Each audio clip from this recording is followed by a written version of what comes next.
Oh, that power of saying thank you.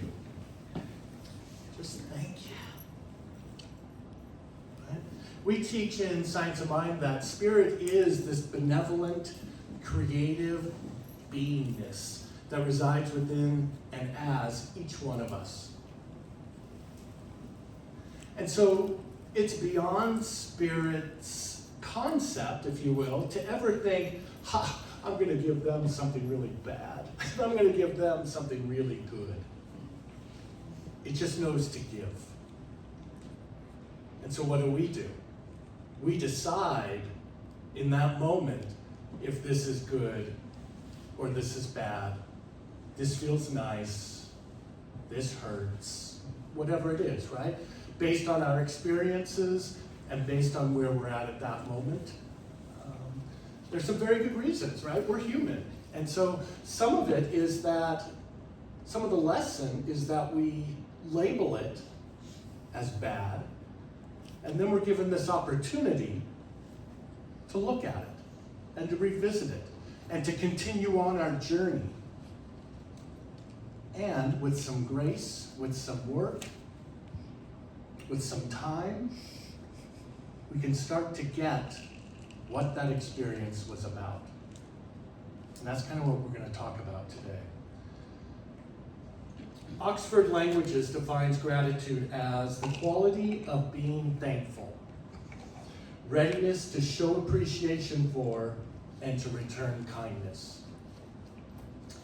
Ernest Holmes, the founder of the Science of Mind, who you might guess has something to say about things related to gratitude, recognition, unification, and realization are the 3 steps in our prayer or treatment. Side note, there's 5 now, but at the time that he said this, there were 3. When we speak the words of thanksgiving to the God within, knowing before thy ask I will answer, there is something in this attitude of thanksgiving that carries us beyond the field of doubt into one of perfect faith and acceptance, receptivity, and realization. Appreciation, gratitude, and thanksgiving, the motive power which attracts and magnifies the hidden potentialities of life. So I mentioned that Ernest Holmes lists 3 steps within our affirmative prayer process, and I said that there were 5 now. Step number 4 that was added is thanksgiving, is about giving gratitude for that good, even when we don't see it yet. Knowing that it's already in that realm of possibilities, simply waiting to take form, waiting for us to open up to that belief that we could receive such good. You know, we're taught to say thank you anytime we receive. Gratitude for good does matter, but it goes far beyond any idea of manners or being polite. And yet, what about gratitude for that big, ugly thing that we try to not look at, that continues to breathe down our neck, whispers sweet nothings in our ears, and influences how we look at today, how we look at yesterday. Science of Mind teaches us that we don't ignore that big ugly thing. Doesn't mean we have to make friends with it necessarily. There's another way to phrase that. But we have to acknowledge it. We have to say, there's this big ugly thing that I just am not grateful for. Maybe it's in my past, maybe I'm experiencing it right here in real time. And yet, remembering what I said earlier, that spirit is that benevolent presence. There is something for me in this big ugly thing. And here's the paradox of gratitude, right? We're taught to say thank you, and yet the big hairy thing is still there, breathing down our neck. And whether it's something we can say thank you for now, or we have to do the work, it's all here to serve us. And it's all in the process of unfolding. It's all in the process of unfolding. So if we don't see it now, we may simply not recognize what that big ugly thing is here, or what it represents, or how it even came to be. And that's okay. We get to choose how long we want it to be our roommate.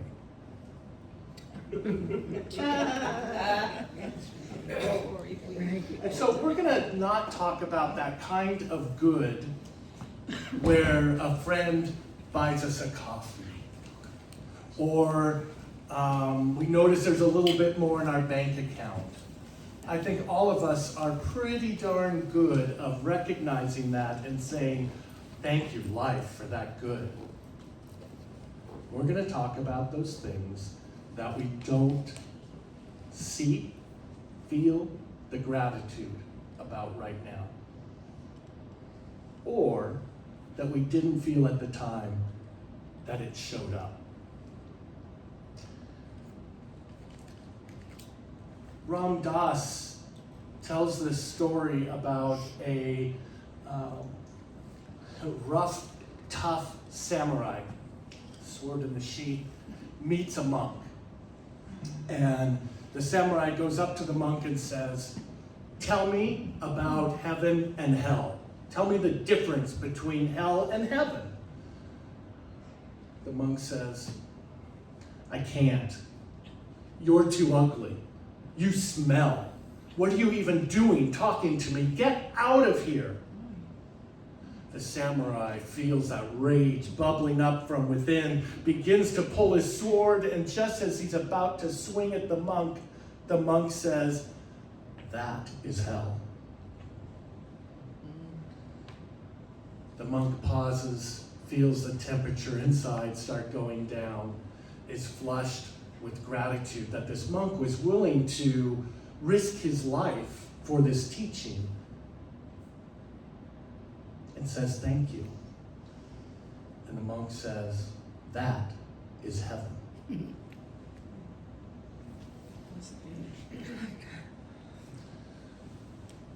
So what's in your way? Well, we aren't going to have an open discussion today simply because of time. We'll get back to that. I invite you to consider, what is it in your life, present, past, that you're just not able to find the gratitude in yet? I'm very confident that each one of us finds our way, because it wouldn't be there if there wasn't something in it for us to learn, to expand, to share.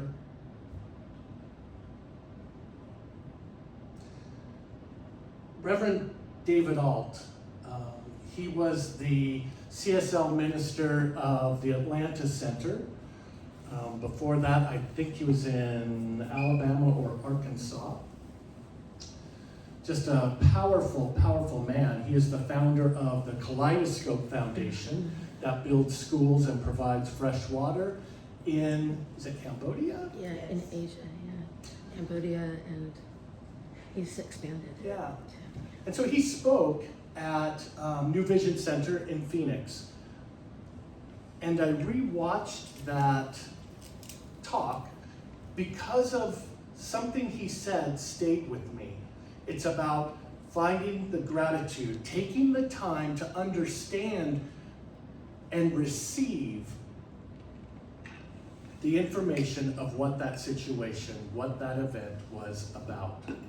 And he asks, what he started to do was ask the question of himself, am I available?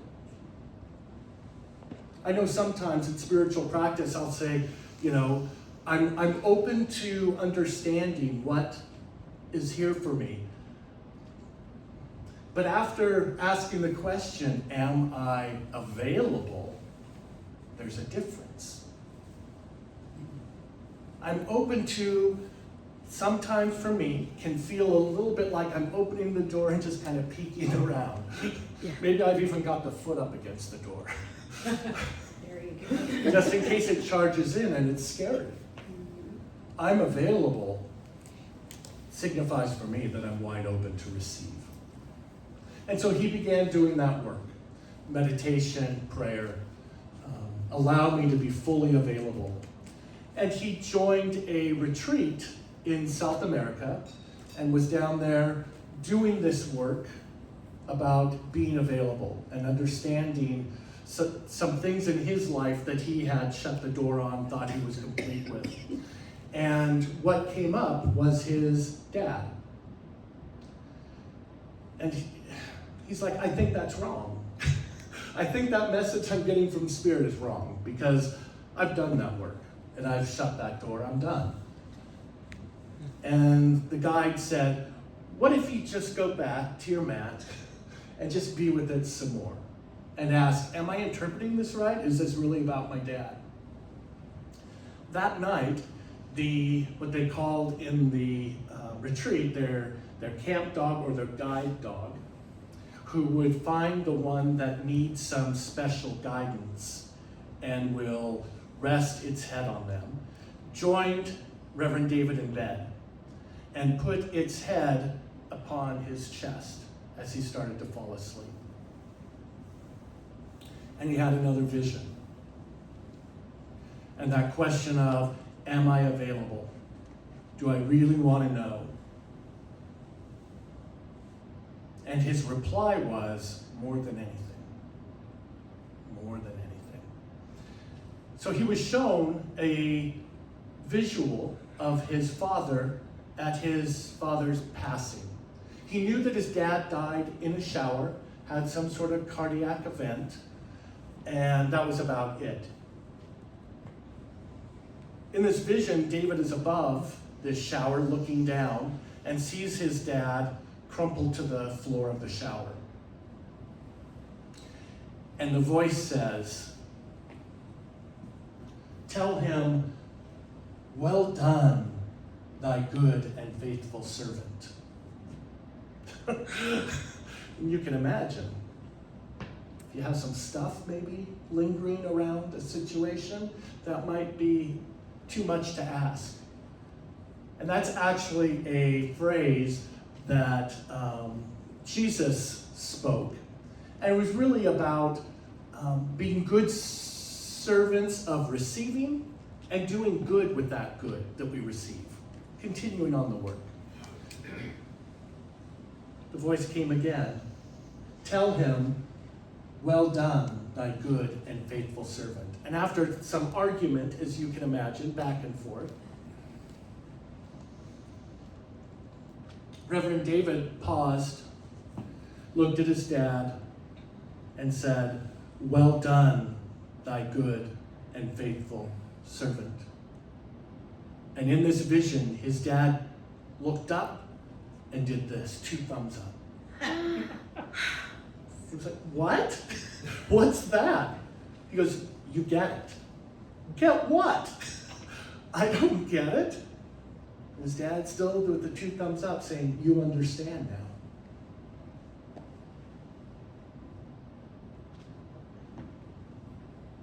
What Reverend David came to understand was he needed to bless his father. He needed to bless him right where he was at with all of those faults and all of that pain that had been inflicted as he'd grown up. He needed to simply bless him, releasing himself from that bondage. Forgiveness. Forgiveness.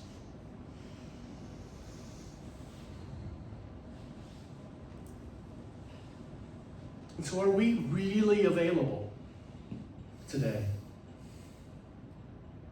Are we really available to begin exploring the idea of forgiveness,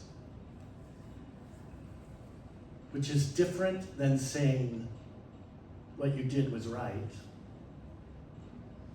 what you did wasn't wrong somehow, those things can still very much be true. But giving the gift of forgiveness is a gift that we bestow upon ourselves. It's always available, but we have to choose it.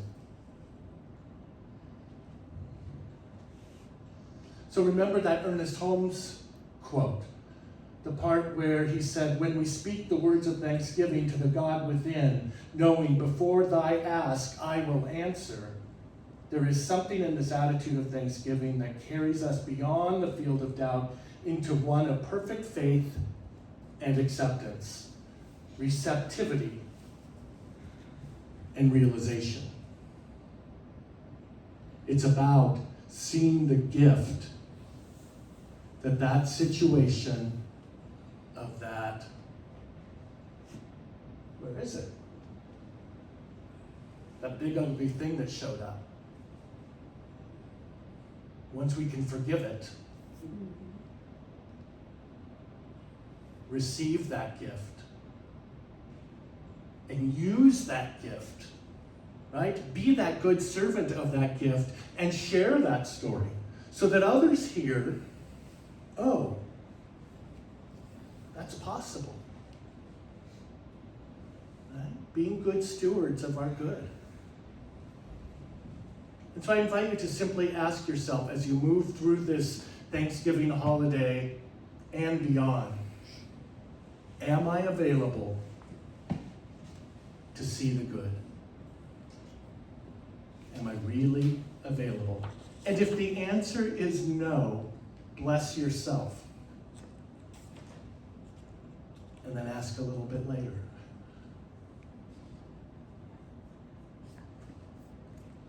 And so I just bless you all for your yes to your commitment, whatever commitment you made today to be present. I simply bless that and know that in this moment we are all good stewards of our good. Thank you. Thank you.